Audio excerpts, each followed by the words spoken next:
이 시간 하나님께서 우리에게 주시는 말씀은 창세기 8장 6절로 12절입니다. 구약성경 9페이지 창세기 8장 6절로 12절까지 하나님의 말씀을 교독하겠습니다. 40일을 지나서 노아가 그 방주에 낸 창문을 열고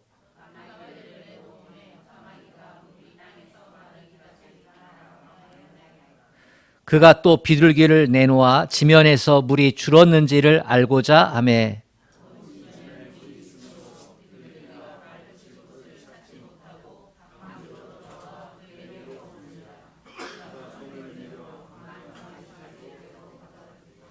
또 7일을 기다려 다시 비둘기를 방주에서 내놓음에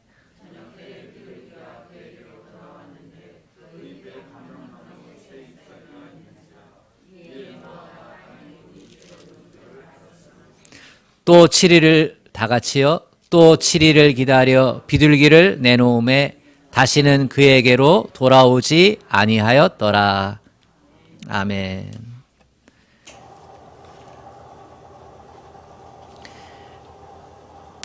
한 주간도 평안하셨습니까?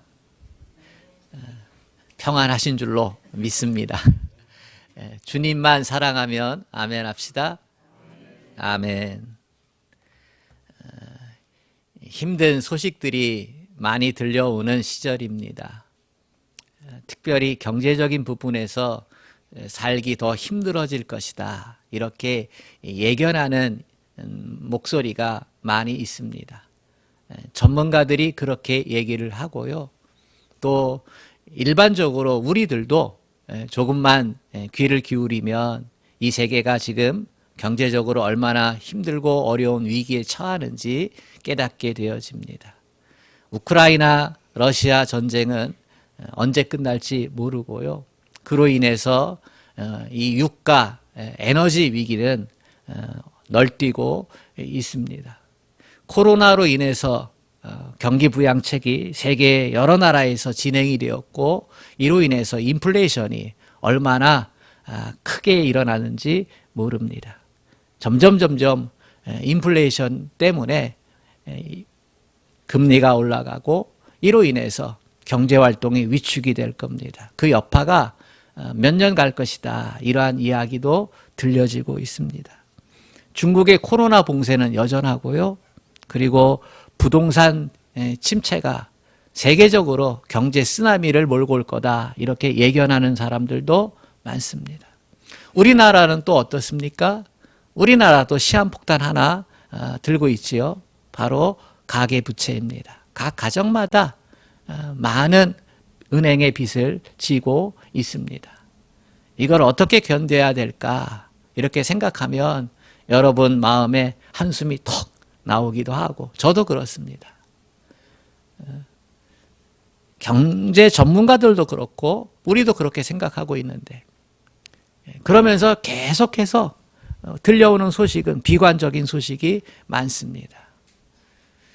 어떻게 우리 믿음의 사람이 이러한 위기 가운데 살아낼 수 있을까? 믿음의 삶을 어떻게 살아야 할까? 저는 희망을 말하고 싶습니다.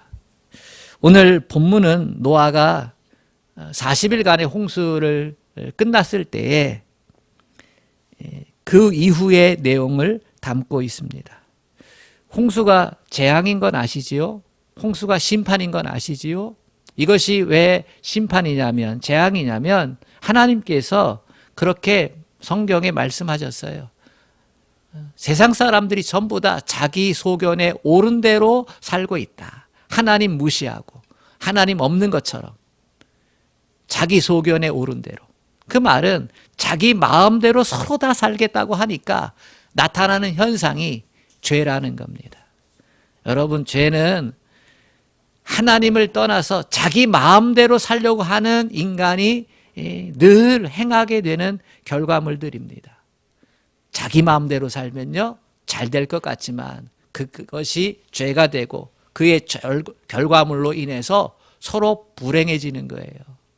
근데 하나님은 인간을 행복하게 살려고 만들었는데 자기 소견대로 마음대로 하다 보니까 그것이 죄가 되고 죄가 온 세상에 너무나 흘러 넘쳐서 그래서 하나님이 심판하지 않고는 하나님이 견딜 수 없는 그러한 상황 가운데 되어졌기 때문에 이것이 재앙이고 심판이 된 것이지요. 코로나에 대한 평가가 있지 않습니까? 각 나라마다 또 사회학을 전공했던 전문 교수들이 코로나를 겪고 난 후에 지금도 겪고 있지만 어떤 평가를 내렸습니까? 이런 평가였습니다. 우리가 우리를 심판했다. 코로나는 우리가 우리를 심판한 사건이다. 이렇게 결론을 내렸어요. 무슨 말이냐면 인간의 탐욕이 불러온 결과라는 사실입니다. 누구도 이 의견에 부정하지 못했어요. 기후위기도 동일합니다. 경제 발전이라는 미명하에 발생한 각종 환경 오염으로 인해서 나타난 결과라고 하는 거지요. 이 기후위기가 얼마나 심각한지 모릅니다. 이 건강한 지구에서 인류가 얼마나 살 수 있을까? 과학적으로 분석하면요. 멸망의 시계가 앞당겨진다는 거예요. 멸망의 시계가 있다는 거 아세요? 종말의 시계라고 하는 거죠. 지금 종말 1분 전이냐 2분 전이냐. 얼마 전에는 3분 전이었는데 지금 1분 전 이렇게 바뀌고 있는 거예요. 모두가 인정했다는 것은요. 그것은 하나님의 심판이 아닐까 그렇게 생각합니다. 적어도 우리 믿음의 사람은 코로나를 통해서 하나님께 기울이지 않고 우리 소견대로 살았던 삶의 결과물이구나. 기후위기를 보면서도 그걸 우리가 깨닫고 캐치하고 이 하나님의 심판 앞에서 우리는 겸손히 어떻게 살아야 하는가. 그거 생각해야 우리가 희망을 노래할 수 있다. 저는 그렇게 믿습니다. 40일 동안 홍수가 났고 그리고 전 세계가 물에 잠겼습니다. 생명의 기식 있는 것들이 다 죽었지요. 노아 방주 안에 있는 8사람 그리고 그 생물들만 살았습니다. 노아가 40일 후에 비가 그쳤나 세상이 어떻게 변했나 이렇게 알아보고자 까마귀를 날려보냅니다. 까마귀는 아직 물이 마르지 않았기 때문에 앉을 곳을 찾아서 이리저리 날아다녔습니다. 그러나 돌아오지는 못했습니다. 우리는 까마귀 하면 좋지 않은 선입견이 있어요. 까치는 좋은 선입견이고 까마귀가 울면 혹시 안 좋은 일이 생길려나 보다 이렇게 생각하고 까치가 아침에 울면 오늘 좋은 일이 있을려나 좋은 소식이 있을려나 이런 생각을 합니다. 그런데요 까마귀는 새 중에서 가장 머리가 좋은 새입니다. 까마귀는 도구를 활용할 줄도 압니다. 훈련받은 까마귀는 6살 아이의 IQ를 가지고 있다고 합니다. 그러니까 노아는 좋은 선택을 한 겁니다. 새들 중에서 날아다녀야 되니까 새들 중에서 가장 지혜로운 새를 까마귀를 선택을 해가지고 날려보내서 물에 잠겼던 이 세상에 대한 정보를 얻으려고 했는데 근데 까마귀는 똑똑하잖아요. 그래서 세상에 물에 잠겼지만 떠다니는 것들을 위해 안고 또 먹이를 찾아서 생존할 수 있었기 때문에 돌아오지 않은 거지요. 노아는 정보를 얻을 수 없었기 때문에 이번에는 비둘기를 내보냅니다. 그런데 비둘기는 발붙일 곳을 찾지 못하고 방주로 돌아왔어요. 그리고 7일 후에 다시 비둘기를 날려보냈는데요. 기다려도 안 돌아오는데 근데 날이 저물 때에 돌아왔어요. 입에 감람나무 새 잎을 입에 물고 돌아왔습니다. 노아는 지혜롭게 비둘기를 선택한 거예요. 왜냐하면 비둘기는 귀소 본능이 있었기 때문에. 비둘기는 있는 곳으로 다시 돌아오는 걸 노아가 깨닫고 이번에 정보를 얻어야 되는데 그래야 방주를 내려가는데 그래 비둘기는 돌아오는 존재니까 비둘기를 보내자. 그렇게 해서 비둘기가 감람나무 새 잎을 들고 돌아왔습니다. 노아는 그 정보를 가지고 이제 땅에 물이 빠졌구나 이렇게 생각한 거예요. 비둘기가 입에 이파리를 물고 있는 이 장면은 하나의 메시지지요. 어떤 메시지가 되었습니까? 평화의 메시지, 생명의 메시지. 성경에서 이 역사에서 우리가 취한 이 이미지가 비둘기는 평화를 가져다 주는 것, 비둘기는 생명을 가져다 주는 존재. 그래서 지금도 우리가 비둘기 하면 평화의 상징으로 사용하지 않습니까? 비둘기가 물고 온 이 감람나무 잎. 그동안 세상은 물에 잠겼어요. 이것은 무엇을 의미합니까? 절망적인 상황이 있다는 거예요. 생존이 불가능한 상황이라는 거예요. 그런데 물이 빠지면서 변화가 일어났는데 그게 뭡니까? 새로운 생명의 역사가 나타났다는 것이지요. 죽음에서 생명으로. 이것이 새로운 감람나무 잎에 대한 의미입니다. 성경은 감람나무라는 이 용어를 사용하는데 이것은 실제로는 원어에 보면 올리브 나무입니다. 근데 우리 한국 성경은 감람나무라는 표현을 썼어요. 우리나라 성경을 번역할 때 로스 선교사가 제일 먼저 번역했고 이후에 중국 성경을 가지고 번역을 했기 때문에 중국은 올리브 나무에 대한 개념이 없어요. 감람나무가 있는데 이 올리브 나무하고 비슷하거든요. 그 열매도 비슷하고. 그래서 감람나무로 표현하는데 사실은 올리브 나무입니다. 근데 올리브 나무는 우리가 생명나무로 알고 있어요. 올리브 열매가 아주 귀하고 건강에 좋고요. 그리고 그 기름은 최고로 좋은 기름이죠. 지금도 올리브유 하면 우리가 식용하는 기름 중에 제일 좋은 기름이다 이렇게 생각하잖아요. 노아가 이 감람나무 잎, 올리브 나무 잎을 물고 온 것을 보고서 얼마나 기뻐했을까. 비둘기가 돌아온 것도 반가웠지만 입에 감람나무 잎사귀를 물고 온 것에 더 기뻤을 것입니다. 그것은 생명이고 희망이기 때문입니다. 저는 오늘 입에 무엇을 물고 여러분 앞에 설까? 여러분은 세상에 살면서 성전에 올 때 여러분의 입에 무엇을 물고 오시고 여러분의 손에 무엇을 물고 이곳에 오셨습니까? 오늘 옆에 앉아있는 성도들에게 어떤 이야기를 나누고 싶고 또 어떠한 모습을 보여주고 싶습니까? 저와 여러분은 매일매일 힘든 세상에서 살아갑니다. 광야 같은 세상이죠. 생존 경쟁해야 되는 세상이지요. 그곳에서 돌아왔는데요. 우리의 입과 우리의 손에 무엇이 들려져 있습니까? 감람나무 잎은 방주에 있는 사람에게는 희망입니다. 이제 홍수가 끝났음을 알게 되는 것이고 끝났을 뿐만 아니라 그 결과가 생명이라는 것이죠. 죽음으로 뒤덮였는데 우리가 방주에서 내려가서 살 수 있을까? 살 수 있다는 거예요. 절망만 있는 줄 알았는데 죽음이 싹 전부 다 덮였는 줄 알았는데 그게 아니고 거기서 하나님의 은혜로 베푸신 생명의 역사가 일어났다는 것이지요.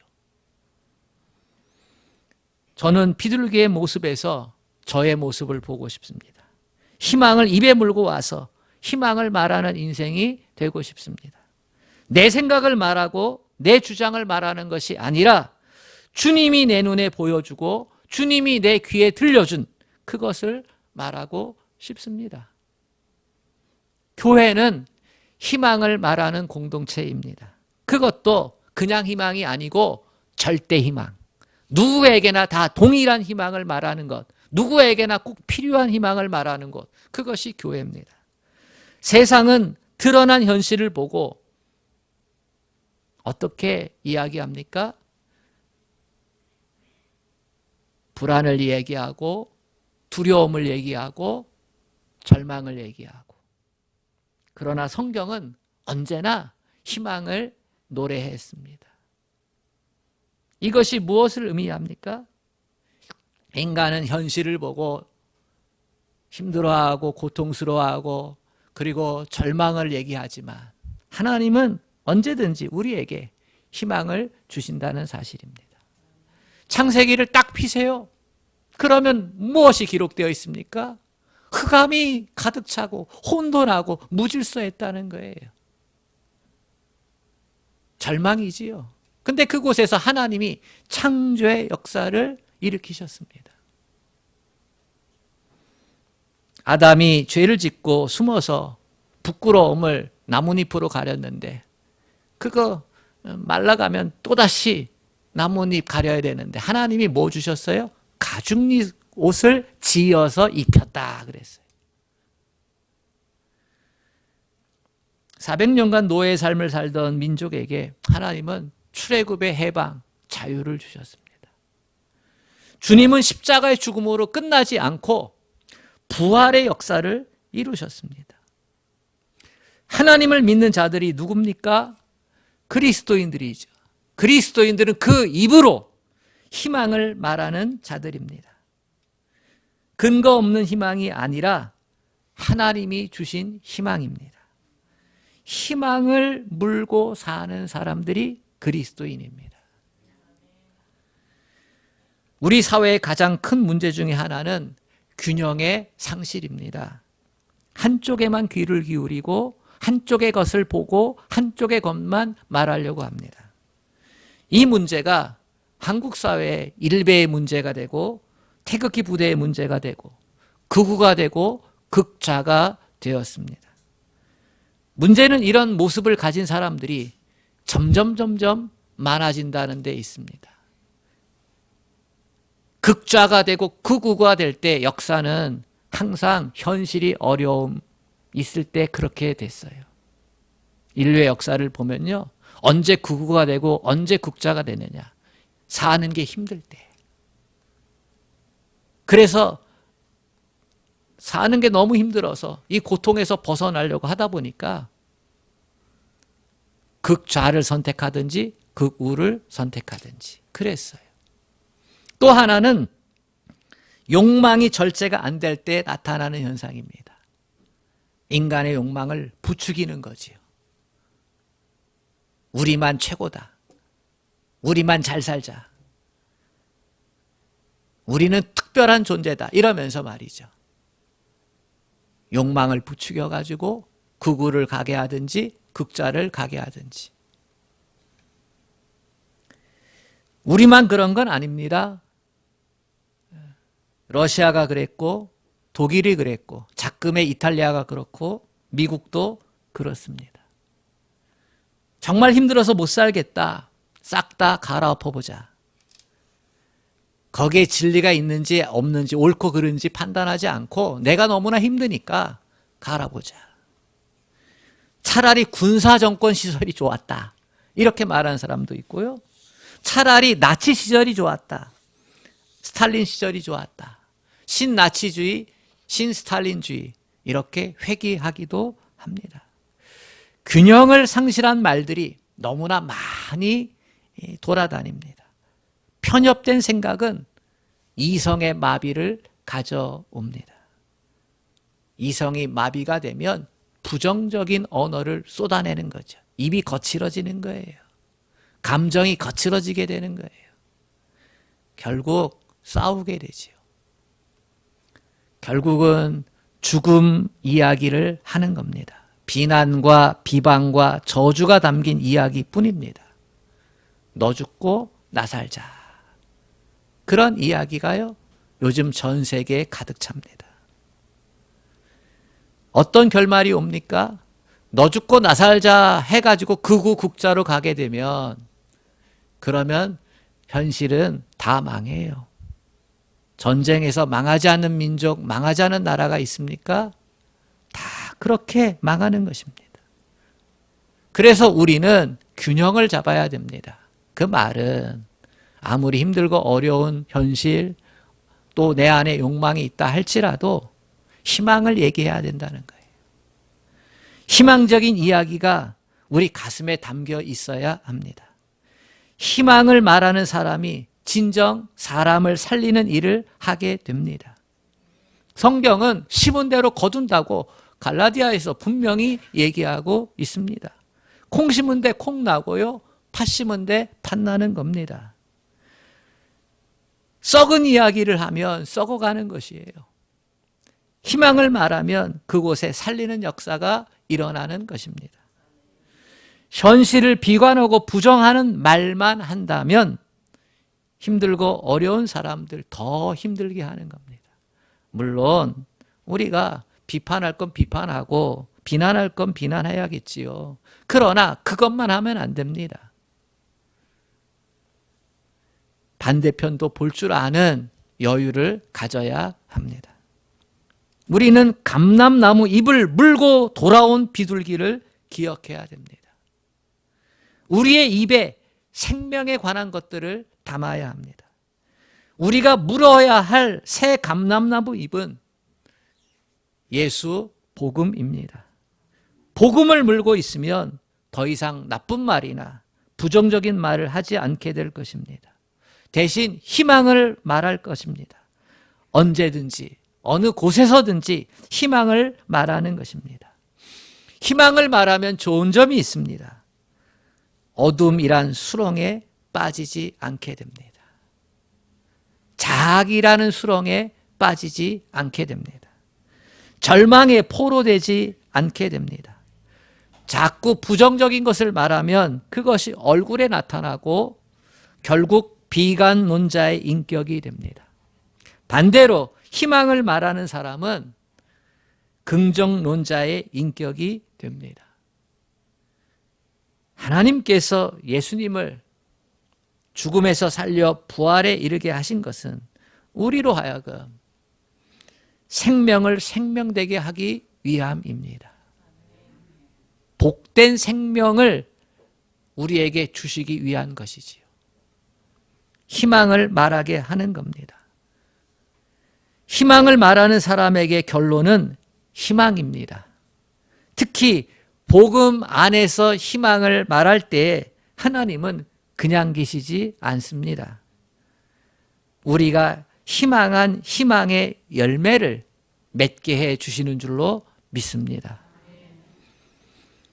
여러분, 헬렌 켈러 아시지요?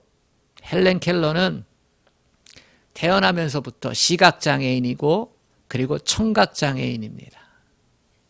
그런데 이 여인이 세계 최초로 시각장애인이면서 청각장애인으로 대학 교육을 받았습니다. 그리고 힘들고 어려운 사람들을 돕는 사회사업과 그 운동을 했지요. 세계에서 가장 위대한 여성 중에 한 사람이 되었습니다. 시각장애인이고 청각장애인이었는데 어떻게 그러한 변화를 가져왔습니까? 우리가 잘 압니다. 헬렌 켈러 뒤에는 앤 셜리번이 있었다고. 앤 셜리번 선생님이 있었어요. 계속해서 희망을 얘기하고 사랑을 얘기하고 소망을 주었지요. 근데 이 앤 셜리번 뒤에는 그럼 누가 있었을까? 이 이야기는 잘 알려져 있지는 않습니다. 우리에게는. 그런데 앤 셜리번 뒤에 한 사람이 있었습니다. 앤은 보스턴의 한 정신병원에 입원했던 소녀였습니다. 엄마가 어렸을 때 죽었고 아빠는 알코올 중독자였습니다. 아빠로 인한 마음의 상처에다가 같이 보호소에 왔던 동생이 그만 죽었습니다. 어린 나이에. 그 충격으로 앤은 미쳤고 실명까지 하게 됩니다. 앤은 수시로 자살을 시도하는 과정을 겪었습니다. 수시로 괴성을 질렀고요. 그래서 회복 불능이라는 판정을 정신병원에서 받고요. 지하 독방에 있게 됩니다. 근데 그 병원에 나이든 간호사 로라가 있었습니다. 자기가 이 앤을 돌보겠다 자청을 하게 됩니다. 로라는 정신과 치료를 정신과 치료를 이 아이에게 하지 않아요.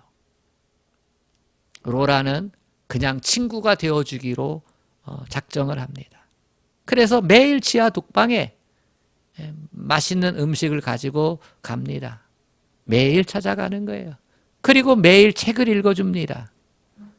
그리고 꼭 기도를 해줍니다. 그런데 이 애는 아무런 반응이 없습니다. 시선은 초점이 없고요. 그리고 어떠한 표정도 갖지 않습니다.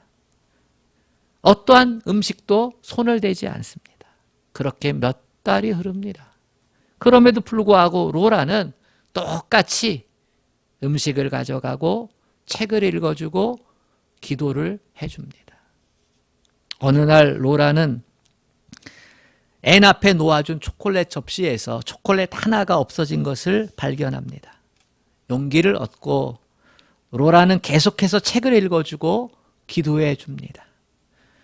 앤이 조금씩 반응을 보이는데 가끔은 정신이 온전한 모습을 보여주기도 하고 이야기하는 빈도수가 늘어났습니다. 마침내 2년 만에 앤은 정상적인 판단을 받고요. 시각장애인 학교에 입학을 하고 교회에 다니면서 웃음을 회복하게 됩니다. 그 후에 앤은 이 나이 들었던 로라 간호사가 죽어서 충격을 받았지만 그 시련을 이겨내고 로라가 남겨준 희망을 볼 수 있는 마음의 눈으로 시련을 극복합니다. 학교를 최우등생으로 졸업을 하고요.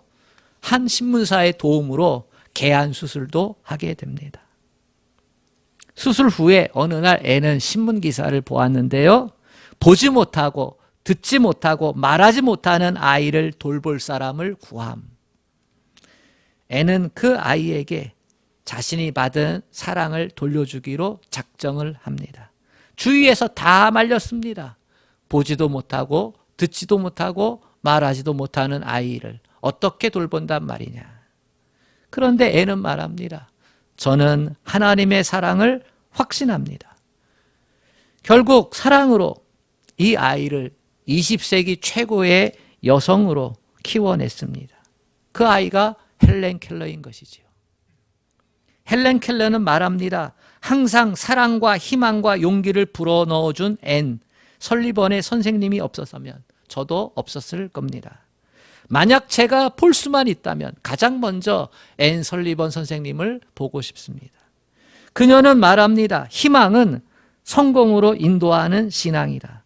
희망이 없이는 어떠한 일도 이룰 수 없으며 희망이 없이는 인간 생활이 영위될 수 없다.